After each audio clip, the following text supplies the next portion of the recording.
இன்னைக்கு நம்ம குரோக்கோஸ் basketball season 3 7th episode தான் பார்க்க போறோம். அகாஷியோட தலைமையில அந்த ரகுசான் 86-70ன்னு சொல்லி ஷுட்டோகுவை 16 பாயிண்ட் டிஃபரன்ஸ்ல தோக்கடிச்சிருப்பாங்க. ஆனா மேட்ச்ல ஜெயிச்சுமே அந்த ரகுசானை சேர்ந்த யாருமே செலிப்ரேட் பண்ற மாதிரி தெரியாது. ஈவன் பெஞ்ச்ல இருக்கிறவங்க முதற்கொண்டு அவனுக்கு தான் மேட்ச் ஜெயிச்சிருக்கானுங்க, இருந்தாலும் ஏதோ தோத்து போன டீம் மாதிரி உட்காந்துருக்கானுங்களே அப்படின்னு கைஜோட பசங்க சொல்லும் போது அதுக்கு கசாமா சீனியரும் கண்டிப்பா மேட்ச்ல இறங்கும் போது ஜெயிப்போம் அப்படிங்கிற ஒரு நம்பிக்கை மட்டும் இல்ல, கண்டிப்பா ஜெயிப்போம்னு தெரிஞ்சுதான் மேட்ச்ல இறங்கி இருந்திருக்கானுங்க. இன்னும் சொல்ல போனா ஒரு அரசனா இருக்கிறவன் என்னைக்கும் ஜெயிச்சுதான் ஆகணும், ஜெயிச்சா மட்டும்தான் அவன் அரசன், ஜெயிக்கிறது தான் அரசனோட விதின்னு சொல்லுவான் நம்ம அக்காஷிய பார்த்து. அப்போ மிடோரிமா அக்காஷிட்ட போயிட்டு பரவாயில்ல இந்த தடவை நாங்க தோத்துருக்கலாம், ஆனா அடுத்த தடவை கண்டிப்பா ஜெயிப்போன்னு அவன்கிட்ட ஒரு ஹேண்ட் ஷேக் கொடுத்தா அக்காஷி இல்ல கை கொடுக்க முடியாதுன்னு சொல்லுவான். கூடவே இந்த மேட்சையுமே பாராட்டுறான், பரவாயில்ல நீங்க இந்த அளவுக்கு விட்டு கொடுக்காம ஆடினது, இந்த அளவுக்கு ஒரு த்ரில்லிங்கான ஒரு கேம் இது வரைக்கும் ரொம்ப நாளா நான் ஆடவே இல்லை, ஆனா நீ யாரை தோக்கடிக்கணும்னு நினைக்கிறியோ அவங்கள எதிரியா கன்சிடர் பண்றதா உனக்கு நல்லது, இல்லைன்னா உன்னால எப்பவும் ஜெயிக்க முடியாது, ஜெயிக்கிறது மட்டும்தான் எல்லாமே அப்படின்னு சொல்லும் போது மிடோரிமாக்கும் புரியுது நம்மள மாதிரி இல்லாம அக்காஷி சுத்தமா மாறாம அப்படியே இருக்கிறான்னு, நீ மாறாம இருந்துக்கோ ஆனா கண்டிப்பா அடுத்த உன்னை தோக்கடிப்பேன்னு சொல்லுவான். ஷுட்டோகோட பசங்களாம் கொஞ்சம் சோகமா இருக்கும்போது அப்ப சீனியர்ஸ் தான் என்னடா தலை தொங்க போட்டுக்கிறீங்க, என்னமோ நாம மட்டும்தான் கஷ்டப்பட்டு விளையாண்டு தோத்துருக்குங்கிற மாதிரியான ரியாக்ஷனை கொடுக்காதீங்க, எல்லாருமே அவங்களோட பெஸ்ட்டை கொடுத்து தான் போட்டி போட்டிருந்திருக்கோம் அப்படிங்கறத சொல்லிட்டு எல்லாரும் அந்த சீரப் பண்றவங்களுக்குலாம் தேங்க் பண்ணிட்டு அங்க இருந்து வந்துகிட்டு இருக்க டாக்கோ எப்ப போல சும்மா ஜோக் பண்ணலாம் அப்படின்லாம் ட்ரை பண்ணுவான், இருந்தாலும் யாரும் சிரிக்கிற மாதிரி தெரியாது. டாக்காவும் ஒரு பாயிண்ட் உங்களை அப்படியே அழ ஆரம்பிச்சிருவான், எனக்கு உங்களை எல்லாம் என்ன வார்த்தை சொல்லி ஆறுதல் படுத்துறதுன்னு தெரியல அப்படின்னு சொல்லி அவனே பிரேக் ஆகி அழுதுகிட்டு இருக்க. ஈவன் மிடோரிமாக்கும் தோக்குறதுங்கிறது பயங்கர கடுப்பா இருக்குதுன்னு ஒரு ஃபீல் இருக்கும், கண்ணில் கண்ணீர்லாம் வர. முராசகியுமே ஓகே எதிர்பார்த்த மாதிரி தான் மேட்ச் முடிஞ்சிருக்கு, இருந்தாலும் 16 பாயிண்ட் டிஃபரன்ஸுக்கு பதிலாக இன்னும் டிஃபரன்ஸ் வந்து கொஞ்சம் கம்மியா இருந்திருக்கலாம், ஷுட்டோக்கு நல்லா தான் விளையாண்டாங்க அப்படின்னு பேசிக்க. அப்ப டட்சியோட மைண்ட்ல இன்னொரு கேள்வி இருக்கும், உண்மையாலுமே ரகுசான் வந்து கடைசி வரைக்கும் விட்டு கொடுக்காம ஆடின ஒரு டீம் தான், ஆனாலும் இதுதான் அவங்களோட ஃபுல்லஸ்டா அகாஷோட முழு திறமைங்கிறது இவ்வளவுதான் இருக்குமா இல்ல வேற ஏதாவது இருக்குமான்னு யோசிக்க. அடுத்த மேட்சுக்காக நம்ம ஹீரோஸும் கைஜோவும் அங்க வார்ம் அப் எல்லாம் பண்ணிட்டு இருப்பாங்களா, ரெண்டு டீமும் பயங்கர காமா இருப்பாங்க, பெருசா கத்திட்டுலாம் இல்லாம. ஓ அடுத்து இவனுங்க மேட்சா, இவனுக்கு ரெண்டு பேரும் பழைய ரைவல் ஆச்சுல்ல, ஏற்கனவே கைஜோ தோத்துருக்காங்கல்ல அப்படின்னு முராசகி பேசிட்டு இருப்பான். அப்ப கைஜோ சீனியர் ரியோட்டா கிட்ட பால கொடுத்து போய் உன் விதைய காட்டுறா அப்படின்னு சொல்லி களத்துல இறக்கி விட ரியோட்டாவும் வேகமா போய் நம்ம ஹீரோஸ் பிராக்டிஸ் பண்ணிட்டு இருந்த போஸ்ட்ல அப்படியே ஒரு டங்க் அடிப்பானா, அவ்வளவு உயரமா குதிச்சு தோடா ஏதோ வார் டிக்ளேர் பண்றாரு பாரு அப்படின்னு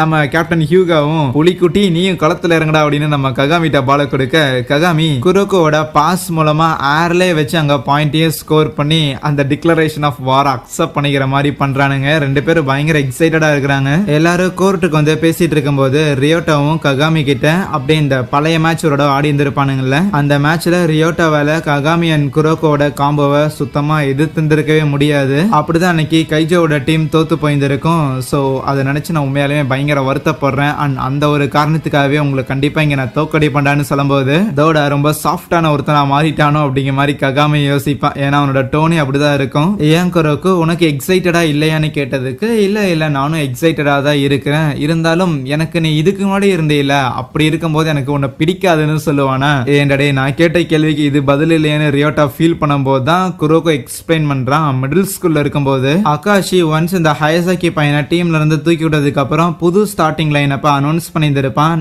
அதுல ரியோட்டா 5th பிளேயரா இருந்திருப்பானா. ரியோட்டாக்கு பயங்கர ஹாப்பி, கமான் கைஸ் அப்படின்னு சொல்லி செம்ம எக்ஸைட்டடா இருப்பானுங்களா, மாவனை ஒழுங்கா மட்டும் ஆடாம இரு அடுத்த மேட்ச்லயே தூக்கி விட்டுறான் அப்படிங்கிற மாதிரி தான் மத்தவங்களோட பார்வை இருக்கும். இருந்தாலும் ரியோட்டா பெருசா அழட்டிக்காம நம்ம குரோக்கோக்கும் சேர்த்து தேங்க் பண்ணுவான், ஏன்னா ஒன்ஸ் இந்த பாஸ்கெட் பால் கிளப்ல ரியோட்டா ஜாயின் பண்ண உடனே குரோக்கிட்ட சொல்லி தான் லைக் அவனுக்கு சொல்லி கொடுப்பா அப்படின்னு சொல்லியிருந்திருப்பாங்க. குரோக்கோ தான் சொல்லி கொடுக்க ஆரம்பிச்சிருந்திருப்பான். ஆனா ரியோட்டாக்கு ஒரு சில நாட்களே தான் தேவைப்பட்டது குரோக்கோவை தாண்டியும் அவனை விட பெட்டரா பாஸ்கெட் பால் விளையாடுறதுக்கு. அதுக்கு காரணம் ரியோட்டா அண்ட் குரோக்கோ இவங்க ரெண்டு பேரோட பிளேயிங் ஸ்டைல் அப்படிங்கிறது கம்ப்ளீட்டா டிஃப்ரெண்ட். ஸோ அன்னையில இருந்து எனக்கு லைட்டா உன்னை பிடிக்காது, ஆனா அது பிடிக்காது அப்படிங்கிறது வந்து பேட் வே இல்ல, ஆக்சுவலி ஒரு ரைவல் மாதிரின்னு வச்சுக்கோ, உன்னை நான் தோக்கடிக்கணும்னு நினைக்கிறேன் அப்படின்னு சிரிச்சுக்கிட்டே சொல்லுவானா. அதுக்கப்புறம் மேட்சும் ஆரம்பிக்குது. பால் டாஸ் பண்ண உடனே ஸ்கோர் பண்றதுக்காக நம்ம ஹீரோஸ் எடுத்துட்டு போறாங்க.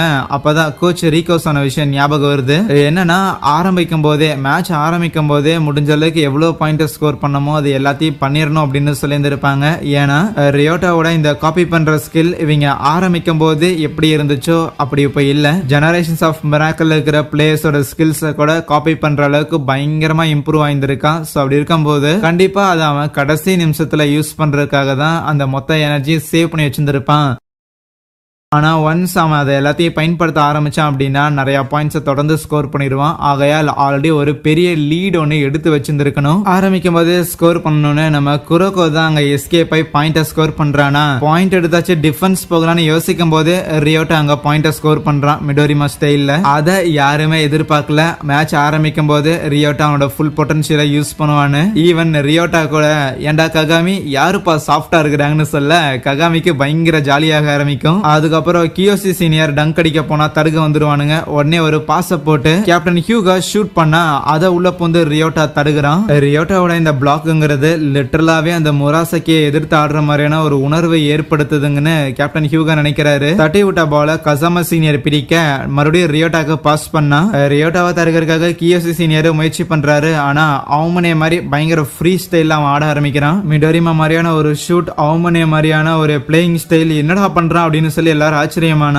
ககாமி ரியோட்டாவை பிளாக் பண்ண வர கண்டிப்பா பண்ணிடுவோம் அப்படின்னு எதிர்பார்த்தா இல்ல, ககாமி அதுக்கு பதிலா அங்க கீழே விழுகிறான். ரியோட்டா ஸ்கோரும் பண்றான். அப்கோர்ஸ் நம்ம அகாஷியோட ஸ்பெஷல் ஸ்கில்லான அந்த ஆங்கிள் பிரேக் தான் அவன் ட்ரை பண்ணியிருந்திருக்கான். ஆனா அகாஷி அளவுக்கு ரொம்ப பெர்ஃபெக்ட்டா ஆப்போனன்ட்டோட மூவை ப்ரெடிக்ட் பண்ண முடியலனாலுமே அதை இப்பதான் நம்ம ரியோட்டா கத்துக்க ஆரம்பிச்சிருந்திருக்கான். சோ சூனர் அதையும் மாஸ்டர் பண்ணுவான். ரியோட்டாவோட இந்த பெர்ஃபெக்ட் காப்பிங்கிற ஸ்கில் உண்மையாலுமே யாராலையும் தடுக்கவே முடியாது போலேன்னு டட்சியாவும் யோசிக்க கோச் ரிகாவுக்கு செம்ம டிசப்பாயிண்டிங்கா இருக்கும். இது அவங்க எதிர்பார்த்திருக்க மாட்டாங்க. இப்போதைக்கு கைஜோ டீமை தோக்கடிக்கணும்னா அதுக்கு நம்ம ககாமி ஜோன்ல என்டர் ஆகணும். ஆனா மேட்ச் ஆரம்பிக்கும் போதே ககாமி ஜோன்ல என்டர் ஆக முடியாது. ஒரு கேமோட ஃப்ளோல இருக்கும் போது அதை பண்ணவே முடியும். ஈவன் கைஜோட கோச்சும் போன தடவை உங்களை நாங்க அண்டர் எஸ்டிமேட் பண்ண மாதிரி இப்ப நாங்க பண்ண போறது கிடையாது. நீங்க எந்த அளவுக்கு ஒரு ஸ்ட்ராங்கான டீம்னு எங்களுக்கு தெரியும். அதனால உங்களை தோக்கடிக்கிறதுக்கு எங்களோட ஃபுல்லஸ்ட கொடுக்கறதுக்கு தயங்க மாட்டோம் அப்படின்னு யோசிக்க, இருந்தாலும் நம்ம பசங்க கண்டிப்பா நாங்க இதுக்கெல்லாம் தளர்ற ஆள் கிடையாதுன்னு கேப்டன் ஹியூகா கிட்ட பால் வரும். அவரும் ஷூட் பண்ற மாதிரி தான் தெரியும். ஆனா ஷூட் பண்ணாம அசால்ட்டா குரோக்கோக்கு ஒரு பாஸ் போட்டு விட குரோக்கோவும் ஷூட் பண்ணலான்னு போகும்போது ரியோட்டா தடுக்கிறதுக்காக வருவான். கண்டிப்பா குரோக்கோவோட ஷாட்டை அந்த முராசகி கூட தடுத்தது கிடையாது. சோ ஒரு காப்பியான ரியோட்டாவும் தடுக்க மாட்டான் அப்படின்னு எதிர்பார்த்தா மேபி தடுத்துட்டா என்ன பண்றதுன்னு குரோக்கோ ககாமிக்கு போடலான்னு இருப்பானா. இருந்தாலும் குரோக்கோட கை மூமெண்ட்டை அந்த அளவுக்கு ரியோட்டா அக்யூரேட்டா நோட் பண்றான். சோ வேற வழி இல்ல, குரோக்கோ அவனே ஷூட் எடுக்க அந்த பாலை அவனால பார்க்க முடியலனாலும் ரியோட்டா அந்த பாத்துல டிராவல் ஆகிற பாத்துல கை வச்சு பாலை தட்டி விடுறான். இருந்தாலும் குரோக்கோவை இது தளர விடல. ஓகே, நான் எதிர்பார்த்ததை விட ரியோட்டா பயங்கர ஸ்ட்ராங்கா இருக்கிறான் அப்படின்னு சொல்லி இன்னும் எக்ஸைட் ஆக அங்கே இந்த ஒரு எபிசோடையும் முடிக்கிறாங்க. So thank you.